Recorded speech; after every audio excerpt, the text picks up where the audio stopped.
It's our Boots on the Ground tour, the Red River Farm Network, along with Tommy Gersafi from Advanced Trading, and we have made our way to Kennedy, Minnesota. Rob Rynning is with us, good friend. Rob, first of all, appreciate you hosting us today. Oh, no problem at all. Well, let's talk a little bit about your farm, first of all. What kind of crops do you grow here, Rob? We grow soybeans, wheat, barley, and canola. And how's the spring been for you? It's been a challenge. Yeah, between a late spring, plenty of moisture, and then being fairly close to the Red River and the Two River and Halleck, we've had a fair amount of flooding to deal with. So much crop in at this point?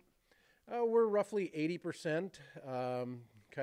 We got all the barley in, but we don't have a lot of barley, and pretty much all the rest are, right around 300 acres left of each crop, separated up in many different fields, but the water is just receding on many of those fields.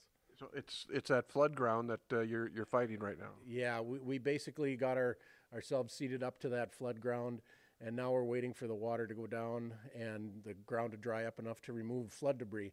And that's what I was doing today. That's why I'm all muddy. We were driving around in some of the muddy fields trying to get that flood debris off the fields. Some of our viewers may not know what we're even talking about with flood debris. You've got a lot to work with before you actually get in there to work in these fields. That's the problem. Anybody in the Red River Valley that farms anywhere near the river knows what I'm talking about. You all of the deadfall logs and all of the material that's built up in those rivers, along those riverbanks, spread and move into the field with the flood water. The wind blows it all up onto the edge of the flood water and leaves piles of logs, a lot of straw and loose material that you have to try to burn. It takes a lot of work to get all that cleaned up before you can even get in the field. So we're sitting here 2nd of June. Are you going to be able to get into all that ground? I seriously doubt we'll get all of it. There's some of it that's just so wet. There's some of it that still has 4, 5, 6 feet of water on it. What are the chances there, especially with the cool, damp weather we've been having? Boy, that's going to be really tough. It's hard doing PP when we look at some of these markets. And we've been through this before, maybe not quite as bad as far as flooding, but we've been through this before where, you PP it, and then what about next year? What if we have a wet spring? So we're not only missing out on the markets we have now, we get very frustrated with how it sets us up for the next year. You haven't taken moisture out with a crop this year. You have a wet spring next year, and you're fighting that again. So we really try to avoid that. That is something we do not want to have, and we'll just have to see how it plays out. But, yeah, we certainly would like to get it planted. Did you get much fertilizer done last fall? No, we did a little bit. Luckily, we didn't do much that flooded. We tend not to. We do have one field fertilized that had flood waters on it, and we're hoping it's okay. But looking at it today, I don't know if we'll get it planted anyway.